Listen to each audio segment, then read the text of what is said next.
मुख्यमंत्री महोदयांनी 14 कोटी जनतेच्या सभागृहामध्ये, विधानसभेमध्ये आणि विधान परिषदेमध्ये काय काय कारवाई सरकार करत आहे, कोणालाही सरकार सोडणार नाही या पद्धतीचं देवेंद्रजींनी या महाराष्ट्राला सांगितलं आहे.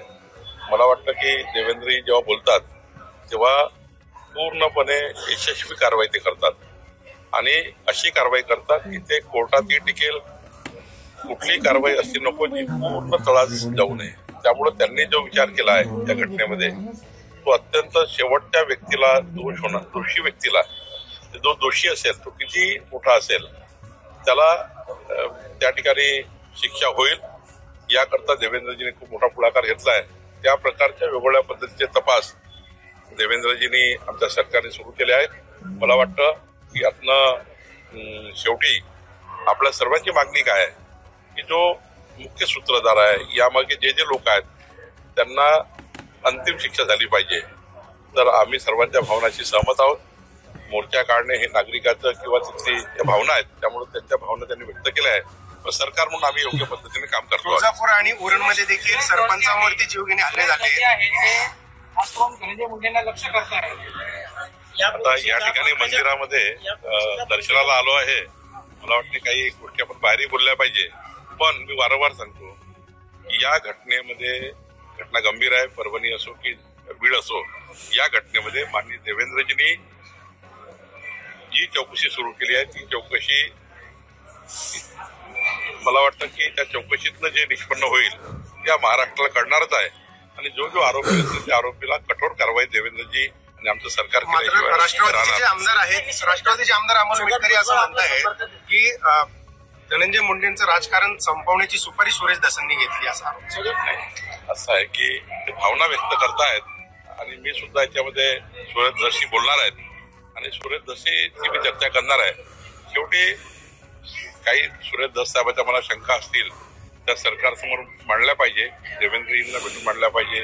मी पक्षाचा अध्यक्ष आहे, परंतु काही गोष्टी ज्या सार्वजनिक रूपाने येत आहे त्यापेक्षा या घटनेच्या तपासाला कुठलीही गोष्ट आड येणार नाही. घटनेच्या तपासामध्ये कुठल्याही व्यक्तित्वानं त्या ठिकाणी या तपासातल्या बाबी सुटणार नाही याची काळजी आम्हाला घ्यायची आहे आणि सर्वांनाच घ्यायची आहे. घटनेचा तपास महत्वाचा आहे आणि त्या तपासामध्ये कुठलंही स्टेटमेंट असे नको ज्या स्टेटमेंटनी या तपासाला थोडी त्या ठिकाणी अडचण निर्माण होईल.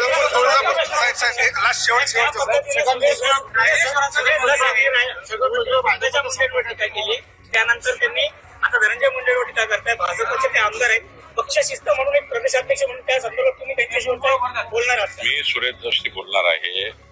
सुरेश दसांना मी हेही सांगणार आहे की तपासाच्या वेळी कोणत्याही पद्धतीचे असे स्टेटमेंट नको जे तपासामध्ये काही अडथळा निर्माण करेल याकरता मी बोलणार आहे. मला असं वाटतं की तुळजापूर असेल, उरण असेल, या ठिकाणी देखील सरपंचांवर जीवघेणे हल्ले झाले. कुठेतरी सरपंच आता असुरक्षित आहेत महाराष्ट्रामध्ये. नाही, मला वाटतं वेगवेगळ्या गुन्ह्यामध्ये वेगवेगळी पार्श्वभूमी असतं. त्या गुन्ह्याची पार्श्वभूमी तपासून त्या ठिकाणी सरकार काम करेल आणि कठोर शासन आहे. निश्चित राहा, देवेंद्रजींनी त्या ठिकाणी कठोर शासन स्वीकारलेलं आहे. या घटनामध्ये निश्चितपणे यातून कोणी सुटणार नाही याची काळजी सरकार. 12 तारखेला जे अधिवेशन होते, 12 तारखेला जे अधिवेशन होतं याच महाराष्ट्र प्रदेशमध्ये काही बदल अपेक्षित आहे? हे अधिवेशन शिर्डीला व्हावं अशी महाराष्ट्राची इच्छा होती, आमच्या पार्टीची इच्छा होती आणि या अधिवेशनातनं महाराष्ट्राच्या 14 कोटी जनतेच्या विकासाचं जे आमचं लक्ष आहे, डबल इंजिन सरकार देशामध्ये आहे, केंद्राचं सरकार आहे, राज्याचं सरकार आहे. आम्ही असे ठराव काही पारित करणार आहोत जे महाराष्ट्राच्या जनतेच्या विकासाचे आहेत, महाराष्ट्राच्या विकासाचे आहेत. भारतीय जनता पार्टी म्हणून, पक्ष म्हणून सरकारकडे ज्या काही आमच्या मागण्या आहेत, पक्ष म्हणून सरकारला जी काय आमच्या भूमिका आहे काही मांडणार आहोत आणि मला वाटतं दोन्ही सरकार, केंद्र सरकार, राज्य सरकार हे दोन्ही सत्तेमध्ये असल्यामुळं आमची पक्षाची भूमिका महत्वाची आहे आणि ती भूमिका आम्ही मांडणार आहोत आणि या अधिवेशनातनं एक चांगलं फ्रुटफुल, एक चांगला विकासाचं त्या ठिकाणी झंझावात सुरू होईल आणि पुढच्या काळामध्ये ज्या निवडणुका आहेत आपल्या स्थानिक स्वराज्य संस्थेच्या, त्या निवडणुकीची तयारी सुद्धा आम्ही या अधिवेशनात करणार आहोत. छत्रपती शिवाजी महाराजांनी या रायरेश्वराच्या मंदिरामध्ये स्वराज्याची शपथ घेतली. हे मंदिर जे आहे ते अनंत तोटेंच्या ताब्यात आहे.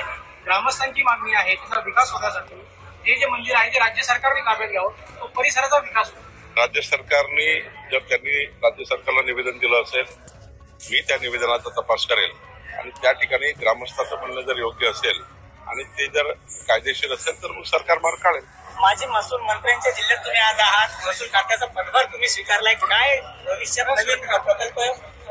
नाही, आमच्या सरकारने मागच्या 2.5 वर्षामध्ये जे या ठिकाणी काम केलं आहे, माननीय राज्याचे माजी मुख्यमंत्री एकनाथ शिंदेजी आहेत, अजितदादा आहेत, देवेंद्रजी आहेत, आता देवेंद्रजी मुख्यमंत्री आहेत आणि मागच्या काळात राधाकृष्ण विखे पाटील साहेबांनी सुद्धा या खात्याला खूप न्याय दिला आहे. त्यांनी काही धोरणात्मक निर्णय घेतले आहे, ते निर्णय पुढे न्यायचे आहे. काही नवीन निर्णय होतील, पण ज्या ठिकाणी विखे पाटील साहेबांनी उत्कृष्ट काम केलं ते निर्णय आता आम्हाला पुढे न्यायचे आहे.